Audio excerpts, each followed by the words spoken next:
Om Sahana Bhavatu Sahano Bhunaktu Sahaviryam Karavavai Tejasvina Vaditamastu Ma Vidvishavahai. Om Shanti Shanti Shanti. May the Divine Being look over us lovingly as a mother and father. May the Divine Being support and nourish us as a mother and father. May we have the strength and skill to study together the art of spirituality. May no misunderstandings arise amongst us. Om, peace, peace. Peace be unto us and to all beings everywhere. So as I was saying earlier, for some reason my Kindle application is not working this morning.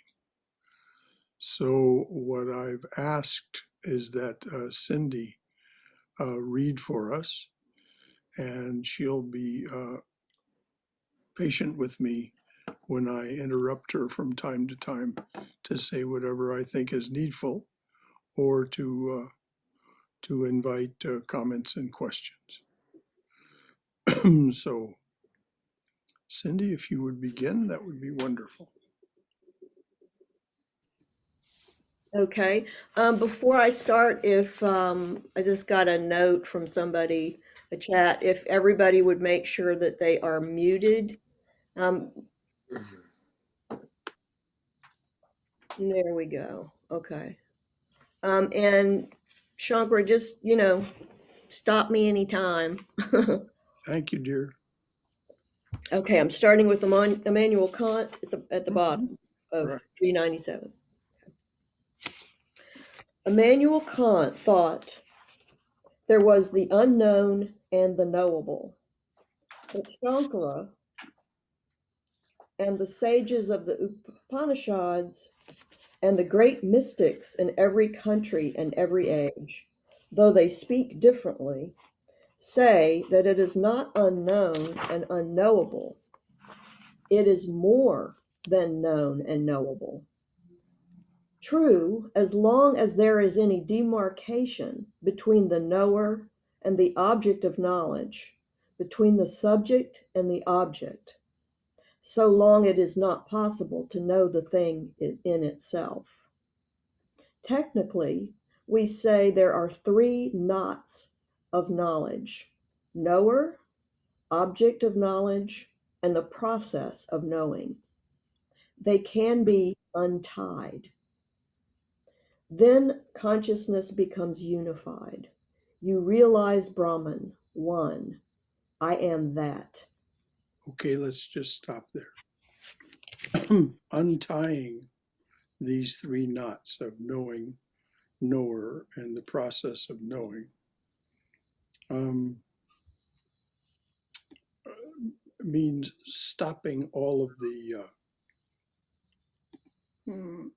activity in the mind stuff.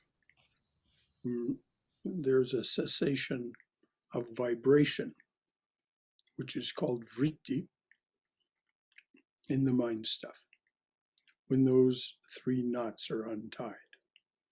And this is what's spoken of by Patanjali, and it's also mentioned as the goal of Jnana Yoga, the dissolution of the mind, sometimes spoken of as the annihilation of the mind,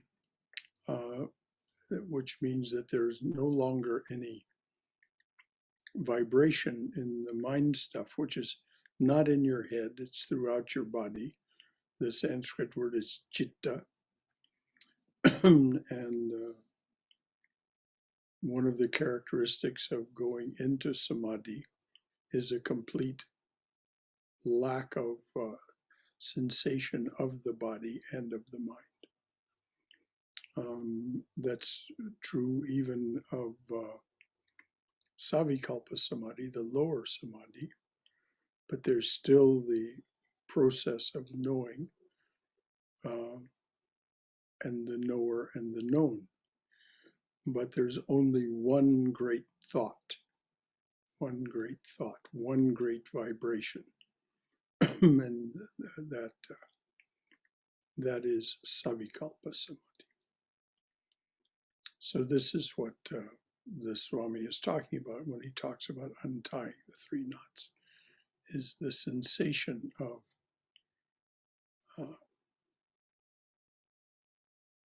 vibrations in the mind stuff throughout the body. Okay, Cindy, thank you. When we can live in that, then we can function with harmony and happiness for ourselves and others because we see no difference. As long as there is an ego sticking out in us, we cannot live in harmony. It is impossible. Real harmony is reached only by someone who is established in God. When Sri Ramakrishna used to go into samadhi, his outward consciousness was gone. When a Western-educated young man of India said that Sri Ramakrishna became unconscious, he said, "How can you think I have become unconscious by meditating upon the very source of consciousness? You who keep your heads balanced by thinking of matter and material things, think I would lose my balance by thinking of the source of all consciousness and intelligence?" Now, what is yoga? It is the method. Hold on, Cindy. Yeah.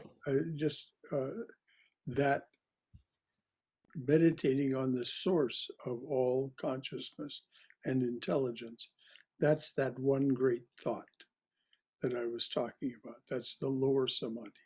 The higher samadhi can't be described, of course, nirvikalpa, because there's no knower there to record any mental impressions that could then be described. So this meditation on the source of consciousness and intelligence is one of the ways of having that one great thought. Okay, Cindy, thanks. Now, what is yoga? It is the method by which we can remove ignorance and realize our own true nature. It has been defined as the control of the waves of chitta, the mind. The mind has three functions. Mind, manas, sees the object. Intellect, buddhi, classifies the object and identifies it as such and such. And then the ego, ahamkara, says, I know this object. There are waves in the mind, thought waves. To control thought waves does not mean to make your mind blank. In the first place, you cannot, unless you are hit over the head and go unconscious.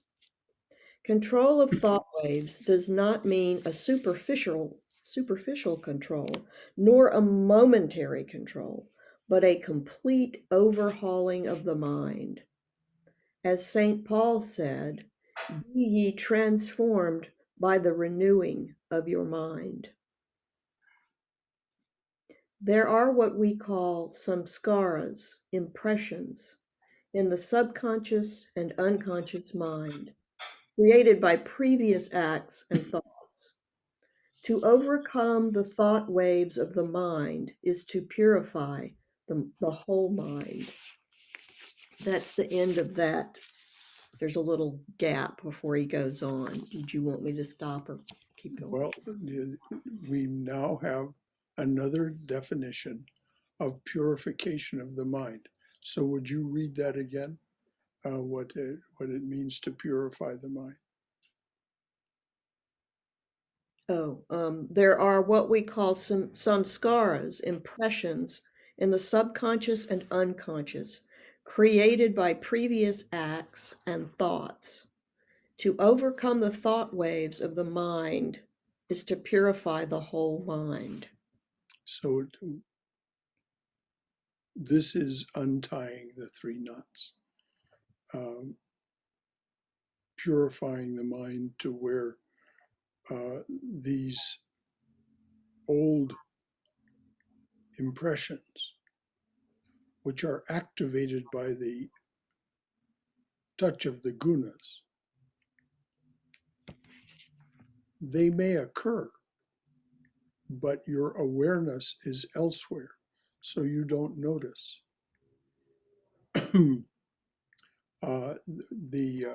Buddhist monks that are associated with the Dalai Lama are being studied out at Emory University.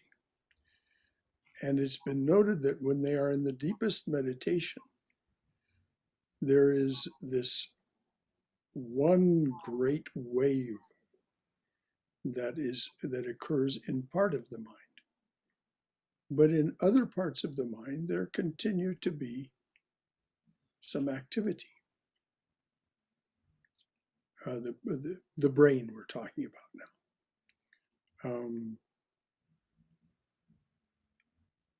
So the attention of the monk is on that one great wave, that long form great wave. The awareness of the monk is attached to that. The other goes on, but there's no attention being paid to it. So no life energy, no prana goes there. And so there's no relationship, no activity that is. So this is the action of a purified mind, where you're able to do that. You're able to turn your awareness to the, we can say sacred, or the indefinable, whatever it is that you, however you want to talk about it from your perspective. And when we do that and we are able to hold our attention there, then these other activities of the mind continue, but they minimize a great deal. One of the ways that you can tell this happens is that your breath slows, even stops, because there's a very strong connection between the breath and these lower level thought waves of the mind. It has to do with the prana of the body, the life energy. So before we go on, any comments or questions about what's been read and said so far?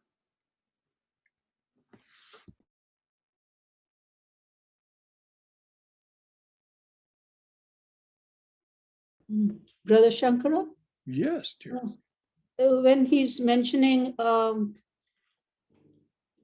the samskaras or the impressions in the subconscious and conscious mind, Unconscious, subconscious. unconscious mind created by the previous acts. When he says previous acts, he means of this lifetime or previous lifetimes? He doesn't classify it, but the understanding it is of this lifetime and previous lifetimes.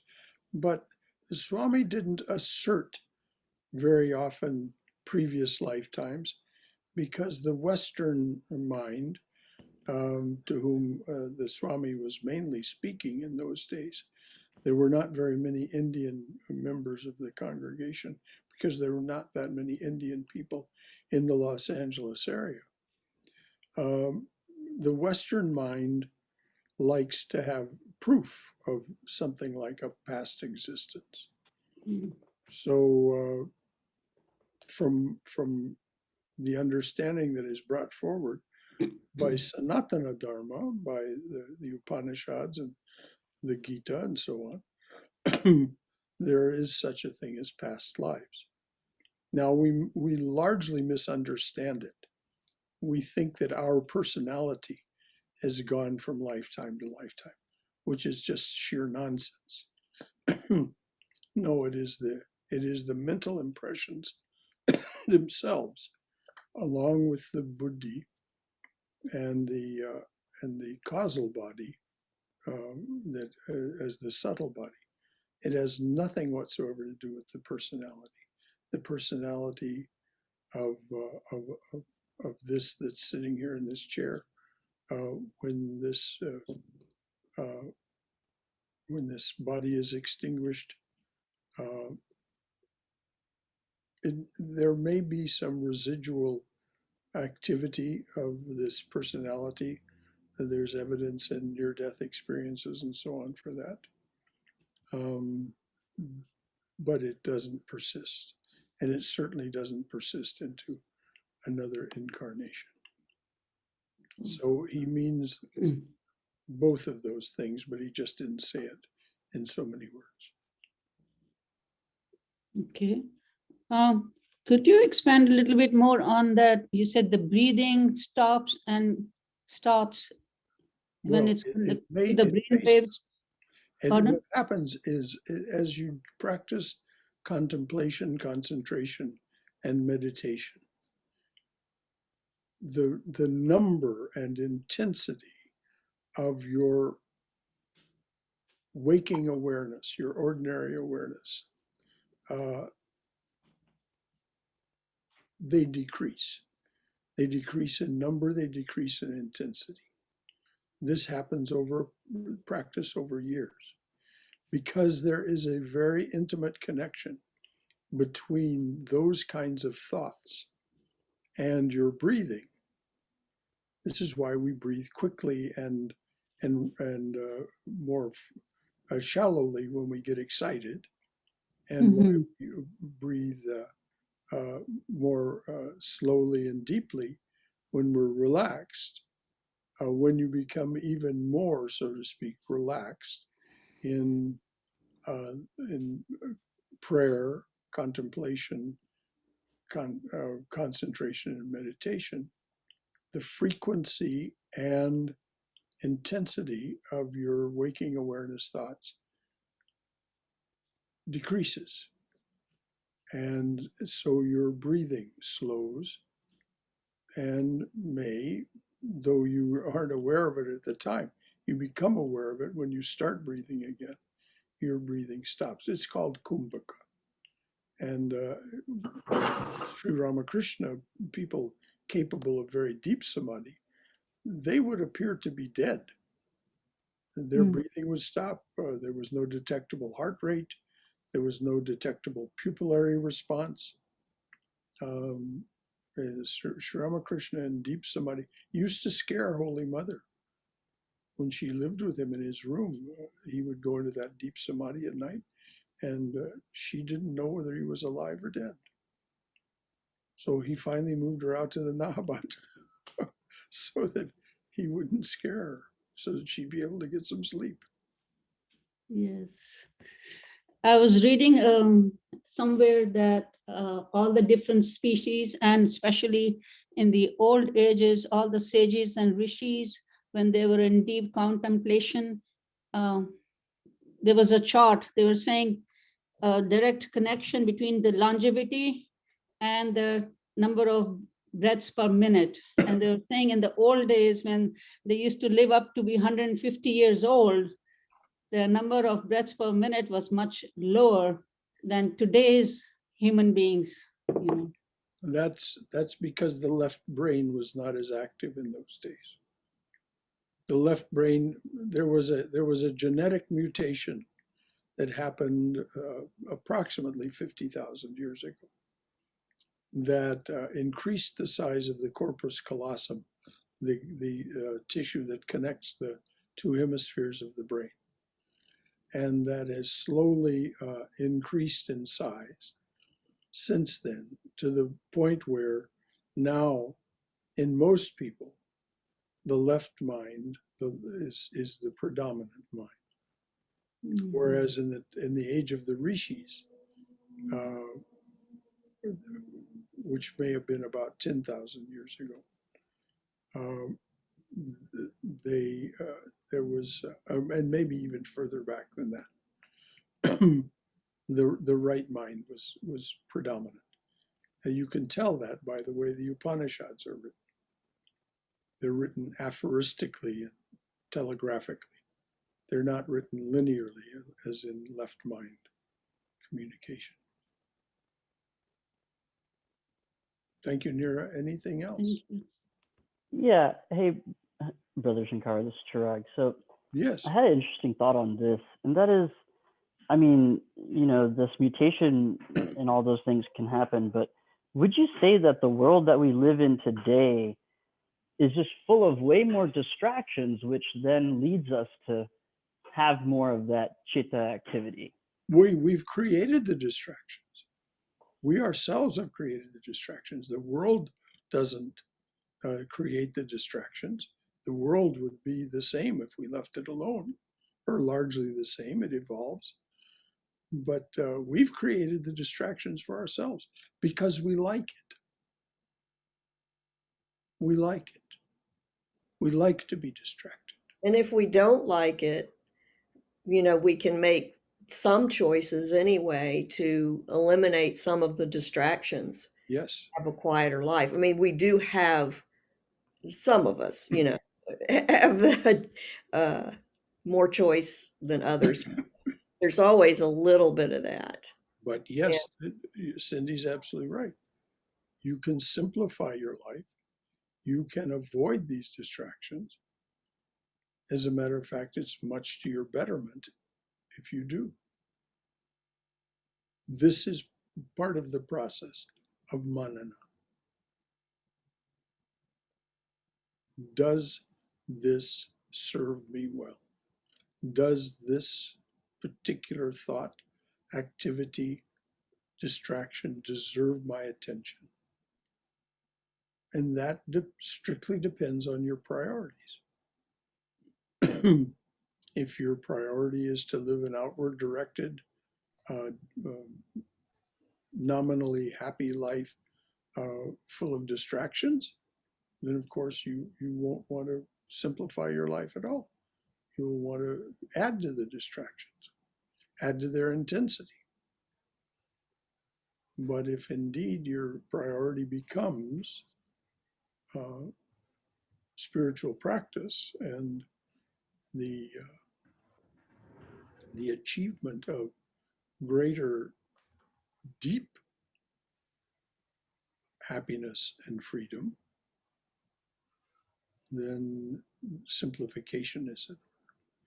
But you're right. We definitely have created a myriad of distractions, which is well observed. And as Cindy said, we have a choice. I think even in the mainstream, we're seeing this popularity of types of meditation and these apps on your phone like Calm have become tremendously popular because people are trying to counteract all the distractions in the world and slow things down a little bit. Amen. Yeah, and to lead on to that, Cindy, before COVID forced me into isolation, I took yoga classes, and sometimes we would do like a 1-minute meditation to let go of thoughts, feelings, emotions, memories which no longer serve you. And that was pretty helpful. But yeah, I've considered actually downloading some of those apps. Well, any of us can do that 1 minute to 12-minute meditation to do just exactly what you said, Brahmadas. That can be, this is the 12 minutes that I mentioned. You can take up to that length of time to simply watch your mind.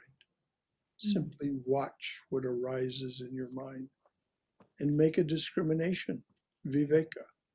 Make a discrimination. Does this serve me well? Right. Something that I should. And most of them don't. Most of them don't serve you. Most of them indeed do not. Yes. If your goal is spiritual practice. If your goal is to become the president of the company or chairman of the company that you're working for, and you're in competition with half a dozen other individuals for that, your mind may be constantly preoccupied with your calculations and your maneuverings and alliances and so on that are, so it so much has to do with our priorities. What is it that we want from life? What is it that we want? In fact, Brother Shankara, they found out that during the pandemic, the last half of 2020, they did a study, and the expected longevity of white Americans went down by 1 year, and in the Afro-Americans, it went down by 3 years. And they said that was alarming because it has never happened since World War II, that the life expectancy will go down so fast in such a short time. And that tells us the impact of the pandemic, what it has done, to the population. Very, very well observed, Mira. And yes, I read that study also.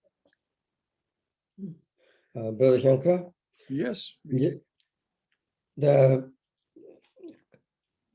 reaching the point of crisis, and therefore watching our mind has become so much more important, almost constantly, because anything new begins with good intention. But the outcome of a good intention is not always good. For example, all the high tech that's being bombarded on every one of us, not over the past few years only, but for decades now. Here we started from simple cameras and video recorders to digital cameras, and then the video games and all the high tech coming, the virtual reality now and artificial intelligence. This is all ultimately consuming us. well, it's consuming some of us, BJ. And it is not a necessary thing. You can choose not to involve yourself. As a matter of fact, it's very interesting that among those people who build and design things for the screen, games and other things, they don't allow their children to spend much time with screens. They know that they're doing something destructive when they're promoting people spending increasing amounts of screen time, as you say, involvement with high tech.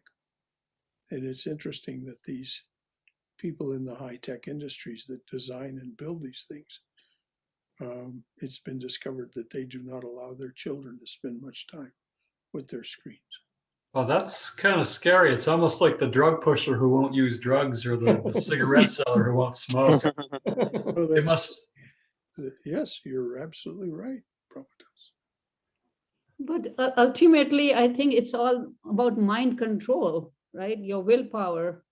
You just use what you need to use and disregard everything else, even if everybody else is doing it.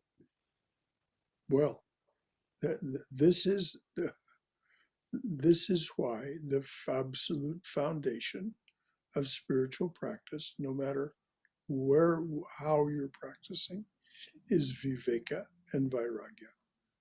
The discrimination as to the reality or utility or importance of a particular thought, way of speaking or way of acting, and then the decision to and ability to release those that are of no utility or actually are destructive. So viveka vairagya, discrimination or discernment, and the ability to release or renounce. are the foundation of spiritual practice, because we are creatures of habit, and we'll just keep turning the hamster wheel. Lots of activity, but going nowhere, unless we really make a decision to do otherwise. Brother Shankara, Yes. I wonder if we put too much emphasis on mindfulness and not enough on kind of the social reform that the Buddha wanted. Because I mean, to my understanding, a lot of mindfulness comes from the Buddha or other such Indian spiritualists. But to some extent, we don't talk much about kind of the social reform that the Buddha wanted done, particularly with untouchables and women. And Well, Sonny, as I said in a discussion earlier, I think this week, what we do first is transform ourselves. We transform ourselves into someone who no longer is manifesting those negative aspects of social injustice and so on. Having done that, then our effect on others is powerful.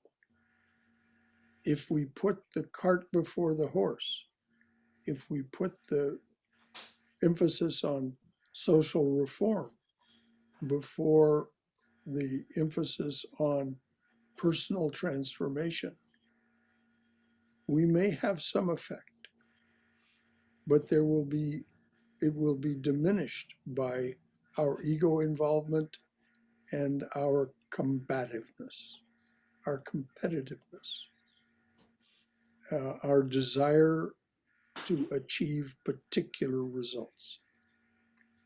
And so it isn't that the one is right and the other is wrong. It's just which is the more powerful. Gandhi thank you. was able to achieve what he achieved through personal transformation. Martin Luther King was able to achieve what he achieved through personal transformation. And the people around him did the same. So the personal transformation comes first. There's no mention of social justice in the Buddha's Four Great Noble Truths or in the Eightfold Path. That's all about personal transformation. Then you can tackle society powerfully. It isn't that the other won't have any effect. It's just it'll have less effect. Enough. Nira, Are you talking to us? if you're going to have a side conversation, please mute yourself. Okay, anything else from anyone before we read on? I was aware that Martin Luther King was a champion of social justice and enacted many changes, but I was unaware of a personal transformation. Can you sum up some of the things he did to transform? Because some people have said when he walked into a room, everyone went silent because people were curious to hear what he had to say. So clearly he had some aura or charisma about him. Well, he was brought up in the church. He was a minister, son of a minister. And transformation, according to the Christian gospel, was fundamental to his upbringing. But then he went to college and he encountered someone named Howard Thurman. And then he encountered the teachings of Gandhi. And then he was joined by a man named Reverend James Lawson, who was himself very deep into very deeply involved in the spirituality behind Gandhiji's personal transformation. And so all of these things transformed Martin Luther King in from what might have been just an ordinary or even extraordinary preacher at a corner church in South Atlanta into this man who moved society. But it was because he transformed himself first and was able to embody and live the teachings of nonviolent social change that he wanted to teach and practice. He himself was, for anyone who hasn't read it, there is something that Martin Luther King wrote called The Letter from Birmingham Jail. The Letter from the Birmingham Jail. And I strongly recommend anyone who's interested in this aspect of social change and so on, because he talks about, there are many people nominally that should have been allied with him that were actually opposing him, saying, Martin, you shouldn't be doing this. And his explanation of why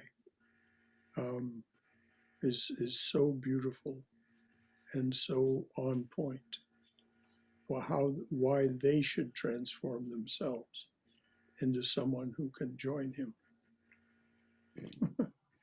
Henry David Thoreau, the great American philosopher and writer, once opposed a tax that was being imposed to fund the Mexican-American War. And he wouldn't pay the tax. And so Thoreau was jailed. And some of his friends came to see him, and one of them said, Henry, what are you doing in there? And Thoreau's reply was very simple. What are you doing out there? So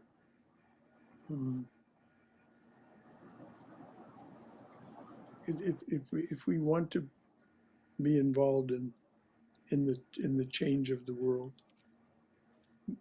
our responsibility is to change ourselves. As it says in the Chandi, those who take refuge in the money, those who take refuge in the mother, those who take refuge in the mother, themselves become the refuge of the universe. And taking refuge in the mother means personal transformation.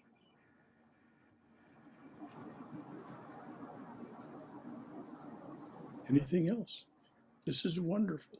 This is exactly what this class should be doing. Yeah, I just wanted to share about this, my personal experience with this. When I was probably in my early mid-20s, I had been a vegetarian since I was 14.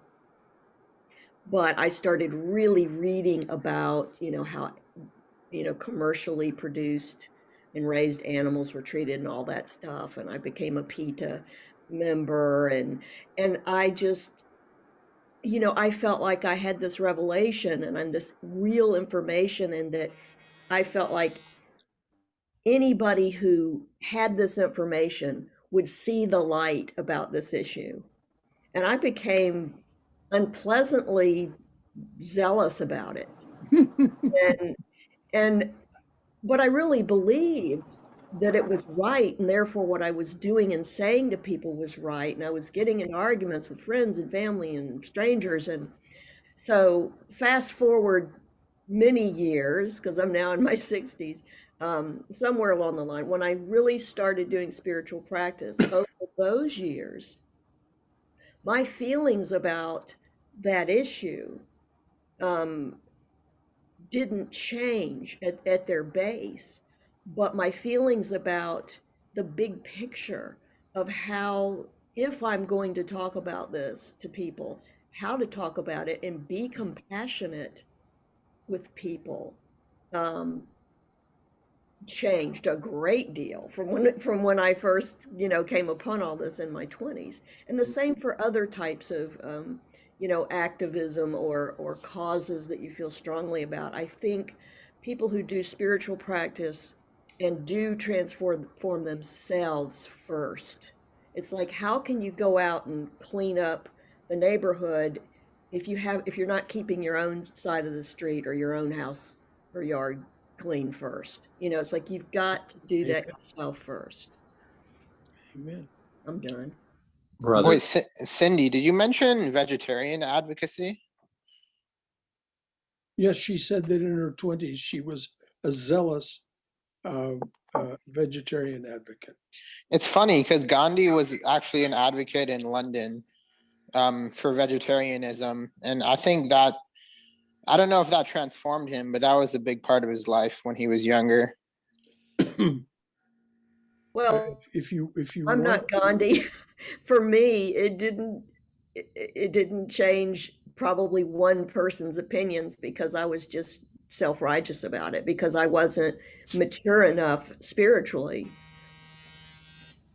to if you want to see the roots of Gandhiji's transformation, there are two books by Uma Majumdar. First, her doctoral dissertation that was published as a book. I don't remember the title, but you can just look these two books up. They're both still in print. Uma Majumdar, Majmudar, PhD. The second book is a very deliberately about the roots in a particular individual and milieu, the roots of Gandhiji's personal transformation. hello, brother. This is Stephen. Yes, hello, Stephen. So good to see you. Yes, I just wanted to add, I think, well, most of us are not going to be Gandhis, but I look at, can change the world one person at a time. And so how we, what we do in our interactions with others or helping others, and, whether friends, family, whoever, comes across your path in life, is, a gradual change or transformation of the world, for good or bad. Amen, Stephen. Absolutely. Anytime you can bring just a little more joy and happiness into anyone's life during the day, you've done something remarkably wonderful. And that's not me talking, that's Vivekananda. So, just a little more joy, a little bit of a smile, a little bit of a feeling of affirmation and recognition, if you can bring that into anyone's life during the day. And I mean, it mentions it twice in the Chandi, that those who take refuge in the divine presence, in the Chandi, of course, it's the mother, that those who take refuge in the divine presence themselves become a refuge for others. And whether you ever say a word about it or not, people are drawn to you because you are emanating that gentleness, that sweetness, that affirmation that people so badly want. As one of the great poets, that's in Love Poems from God says, be the person who, when you look at someone, they see the full moon in your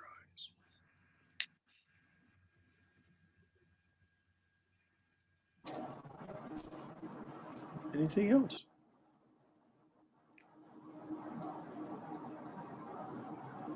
Okay, Cindy, read on. Give me a second. I gotta grab the book. Grab that book. I put my book down. Okay.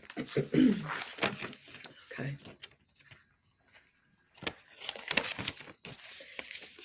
Mind, according to Eastern philosophy, is understood according to its different functions. Manas is that which gathers through the senses the objects of experience. Buddhi is the intellect, which discriminates between this and that. And then there is the ego consciousness. For instance, my mind or manas sees an object before me.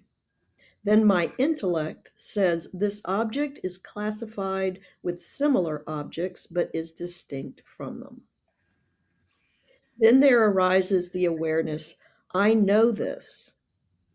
These are the different functions of the mind, but for the sake of our understanding, we will just call the three functions what they are called in the West: thinking, feeling, and willing.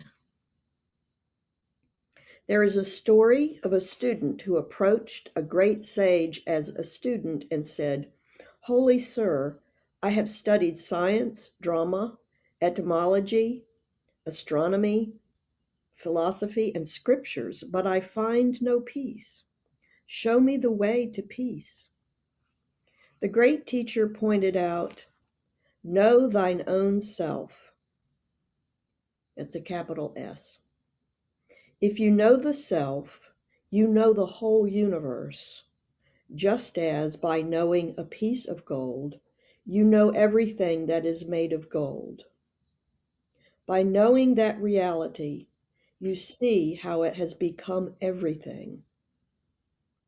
It is the psychology of yoga that teaches how to attain this unified consciousness. Patanjali points out that yoga is the control of the vagaries of the mind. He calls those vagaries the waves on the lake of the mind. Many ripples and many waves arise and distort the reflection on the lake. The moon is shining, but if there are waves and the water is dirty, that reflection is not correct. And this is how we misread everything.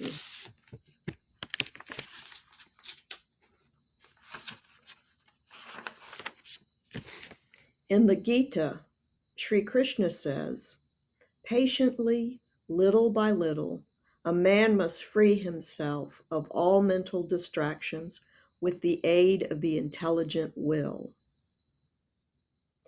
And in order to control the waves of the mind, we have to make the mind one-pointed, which means that we have to realize that God is the one treasure in life.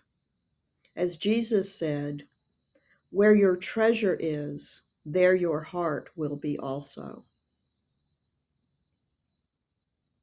Now, what happens when you try to concentrate your mind upon God? So many distractions, so many waves arise. Just at the moment you are trying to meditate and worship, all the distractions come. They have to be controlled. When they are controlled, the mind becomes crystal clear and the reflection becomes perfect. As Sri Ramakrishna used to say, pure mind and pure Atman are the same. They become identified. Not this mind, but purified heart and mind realizes the Atman. How to make the mind one-pointed? In the scriptures we read, faith devotion and constant union with God or Brahman. Faith is the conviction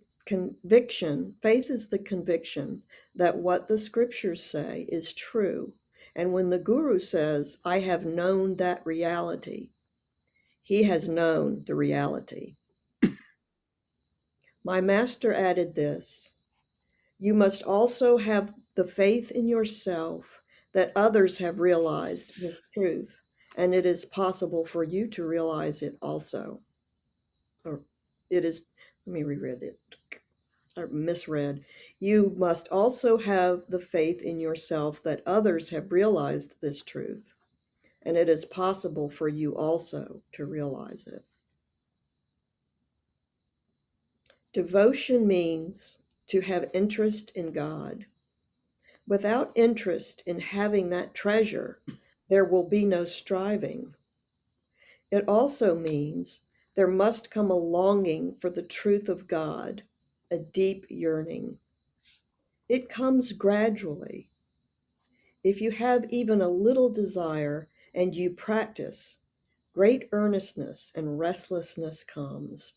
I cannot live without God.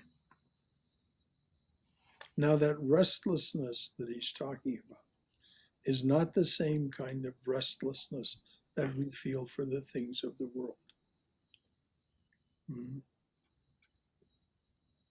That restlessness that we feel for the things of the world is nothing but a disturbance of the mind. The restlessness that we feel for things of the spirit is it's a kind of holy impatience, but not an angry impatience like we often experience with regard to worldly things, but a patient, persevering impatience that says, I will not stop until I've achieved what I won't just settle back and coast. No, I'll keep moving, I'll keep working, I'll keep doing until I achieve the results.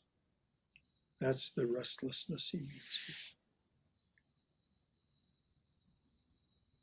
Thanks, Cindy.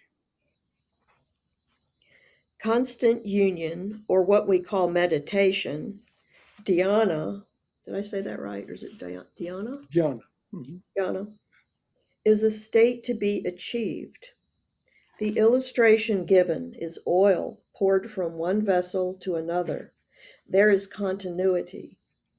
You see, the mind, by its very nature, is in flux all the time. So the current has to be made to flow unbroken toward the one reality. That is known as meditation. The Gita states, utterly quiet, made clean of passion, the mind of the yogi knows that Brahman. You become absorbed and you attain samadhi. Released from evil, his mind is constant in contemplation. He is performing activities of life, yet is in union with God. The way is easy. Then the current begins to flow. Brahman has touched him. That bliss is boundless. The main thing is to be devoted to God. Shankara said, be devoted to Brahman, and you will be able to control your senses, and you will gain mastery over your mind. Master your mind, and the sense of ego will be dissolved. In this manner, the yogi achieves an unbroken realization of the joy of Brahman. Therefore, let the seeker try to give his heart to Brahman. It is a simple thing. Fix your mind and heart in God as often as you can. That's the end of That Okay, now read that last couple of paragraphs again. I'd like to say something about what is meant. starting with constant union, or what Mhm. we call Good. Yes. constant union, or what we call meditation, dhyana, is a state to be achieved. The illustration given is oil poured from one vessel to another. There is continuity. You see, the mind, by its very nature, is in flux all the time. So the current of the mind has to be made to flow unbroken towards the one reality. That is known as meditation. The Gita states, utterly quiet, made clean of passion, the mind of the yogi knows that Brahman. You become absorbed and you attain samadhi. Released from evil, his mind is constant in contemplation. He is performing activities of life, yet is in union with God. The way is easy. Then the current begins to flow. Brahman has touched him. That bliss is boundless. The main thing is to be devoted to God. Shankara said, be devoted to Brahman, and you will be able to control your senses, and you will gain mastery over your mind. Master your mind, and the sense of ego will be dissolved. In this manner, the yogi achieves an unbroken realization of the joy of Brahman. Therefore, let the seeker try to give his heart to Brahman. It is a simple thing. Fix your mind and heart in God as often as you can. So if you recall earlier, I said that it is a question of our priorities. What do we want from life? Do I want the boundless happiness and freedom that is promised by spiritual life, that is promised by this sense of egolessness? What does it mean to be egoless? It means that you understand that there is only one ego. There's only one eye maker. It is the divine. And that is reflected in your awareness. But we easily become confused thinking, oh, I am seeing these things. I am doing these things. No. What it means when he says the ego is dissolved, that sense of separation is dissolved. You identify yourself with that one eye maker, that one ahamkara, that one doer.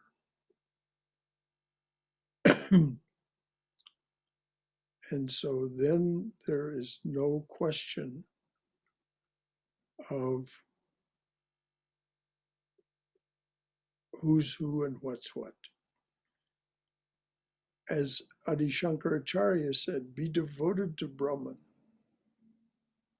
Well, in each of the paths, it says, be devoted to the divine presence in one way or another. And what happens is things take care of themselves. You don't have to worry about being an ethical person if your heart is one in feeling and in contemplation with the divine presence. Because there just isn't any question of being ethical or unethical. You just simply do the right thing. As Sri Ramakrishna says, an expert musician cannot sing a false note. An expert dancer cannot put a foot wrong. But it takes a long time in a human years, not a long time in cosmic time. And it can be achieved in this lifetime. It can be achieved over and over, the teachers tell us. You don't have to spend another so many lifetimes achieving this. Just make it your first priority. Just say, I don't want to come back again to be a prisoner in this cage of flesh and bone. I've had enough experience. I've had enough of doing and seeing and being in the sense of worldly being.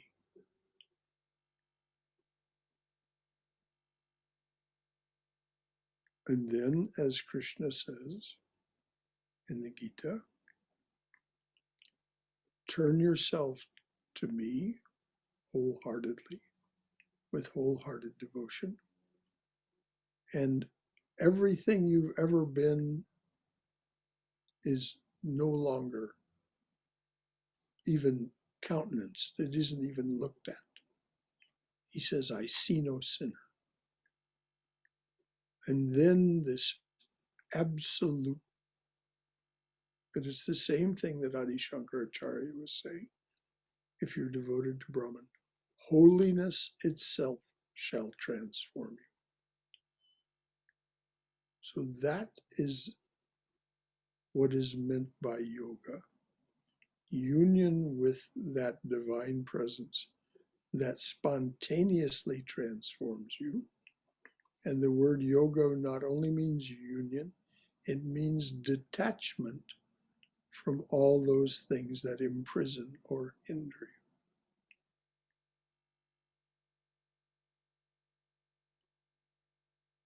So any comments or questions? Please. Brother Shankara, this is Fred. Yes.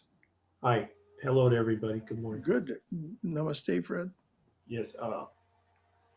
So this experience is the realization, self-realization, God realization, but it's not intellectual, or there's probably an intellectual component, or what is this transformation? I almost heard you say it happens all at once. And spontaneously, not all at once. It Okay. happens slowly and slowly. And yes, there's an intellectual component. Otherwise, how could you set priorities? You know, it is in your intellect that you set these priorities. Now, you can dig into underneath the covers and say who's really doing what. But it doesn't really matter. It's a distinction without a difference in the beginning. You're setting your priorities by deciding, this is worthy of my attention, this is not. And so as you adjust your attention more and more to focus itself on the divine and the divine presence, the expressions of the divine presence, the scriptures, the teachers, and so on. As that happens, you spontaneously begin to change, simply because you're leaving behind those things that contained you, that hindered you. It's as if you're traveling to the east, you're leaving behind the things of the west. Now, there's a lot of symbolism in those two directions, what's in the west, what's in the east, and so on. But the point is that if you see a shining light in the east and you begin to say, that's where I want to go, that's where I want to be, then you will spontaneously leave behind Now, when Krishna says holiness itself shall transform you, there are very rare instances, according to the teachers, in which it happens all at once. There's the wonderful story of Ebenezer Scrooge and his one night, as he says, as Dickens wrote it, among the spirits, in which he is shown what it is. It's basically a life review. And then, the past, the present, and then, given the vector he's on, what is the expectable future? And overnight he's transformed. Well, most of us don't have the benefit of having that life review while we're still embodied, or in one night. But you will have that life review slowly and slowly if you begin to practice prayer, contemplation, concentration, and meditation. Anything left unanswered, Fred? No, thank you so much. Okay. So good to have you with us. Thank you. Anybody else? Brother Shankara, it's Janaki. Well, hello there, Janaki. I just wanted to say that when you're reading Patanjali and also what we were reading today, there seems to be an awful lot of focus on controlling the mind. Mm-hmm. And that sort of sounds like a very effortful thing.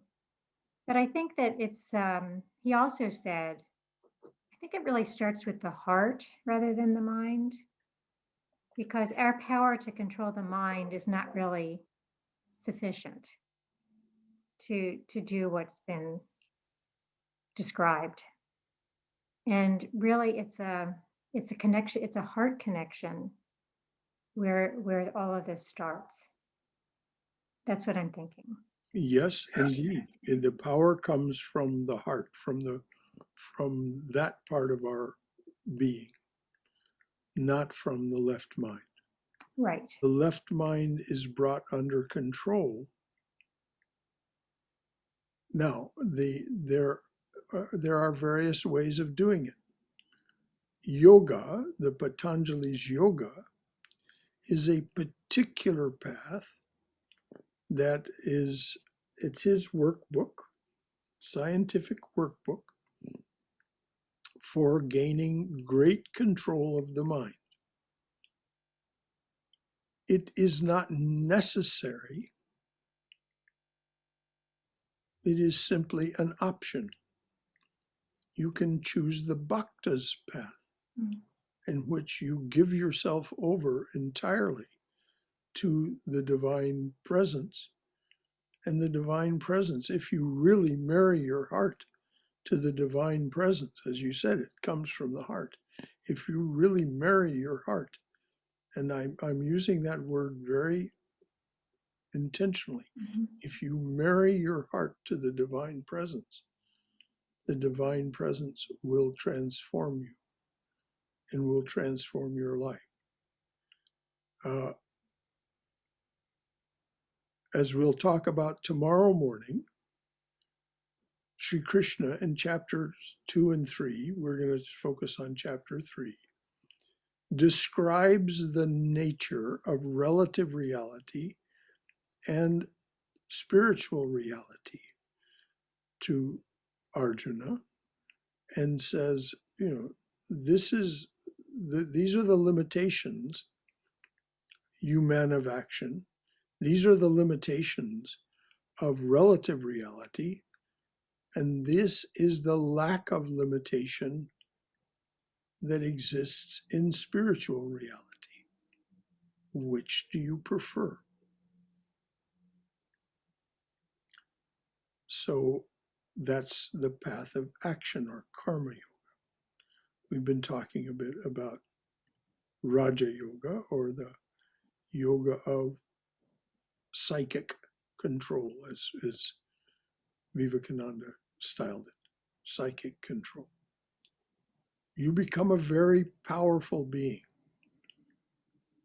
And there's an inherent danger in it, as Patanjali is at pains to point out, because it's very tempting to become a very powerful being still within time, space, and causation.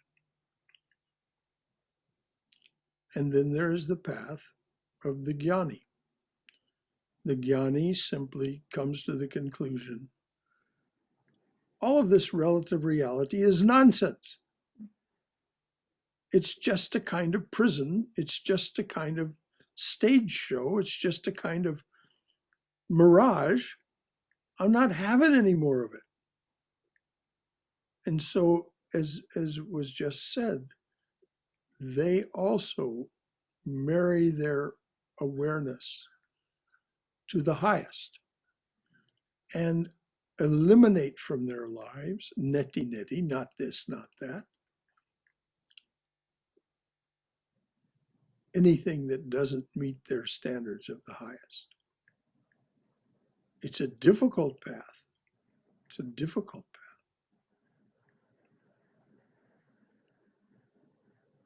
But all of the paths talk about changing your focus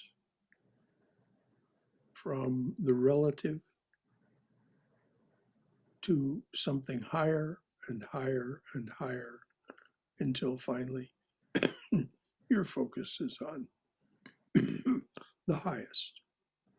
But Sri Ramakrishna says, even an expert singer cannot keep their voice always on the highest note. So you return to relative reality, but you return transformed, purified. And so your experience of it is very different.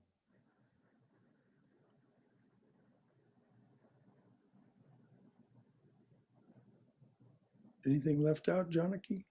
No, that was wonderful. I guess I'm following the bhakti path. Yes. So I sometimes forget that there's other approaches. So thank you. Yeah. Well, the bhakti path uses, it absorbs, there's still within the bhakti path, there's very much this component of discrimination or discernment. Of course. And release or renunciation. Yes. It's a bit easier in the bhakti path. Anything else from anyone? Hari Om Shankaraji. Oh, hello, Balakrishna. So good to hear your voice. Actually, this reading is so wonderful, and Swami made it so easy in about 3 or 4 sentences. The first thing is, he said, all we need is complete overhauling of the mind. And the second thing, he gave the directions how we could do it is faith, devotion, and constant union with the God. And in the last para, he says, like a surrender, therefore, let the seeker try to give his heart to Brahman. That is equivalent to surrender. So, sorry. I thought these are the, the salient points which Swami brought out so well, and trying to teach us the easiest path. He combined all the different paths also in it, both bhakti and Raja Yoga and Karma Yoga and everything. Yes. This is why these talks are like sitting by Swami Prabhavananda's knee and hearing him just say it out so beautifully. Thank you, Bala. You're absolutely right. Brother Shankara? Yes, Haima. I truly agree with Dr. Balakrishna ji, and I too feel the same way. Even though if we start doing the meditations and get get some time for that. At least if we can sit in that time, even if our mind wanders, once you get used to it, even though we go back to relative mind, but we can get out of very easily.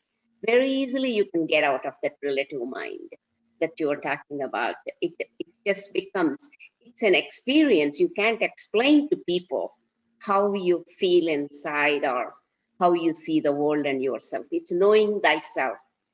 Every scripture is pointing to know yourself. Socrates said, know thyself. And here it is, know thine own self. Jesus said the same thing.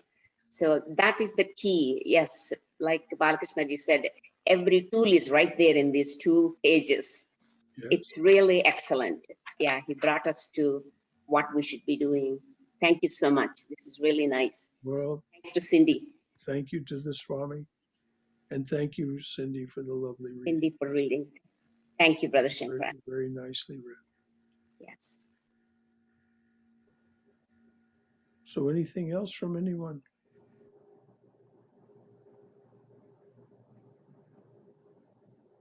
All right.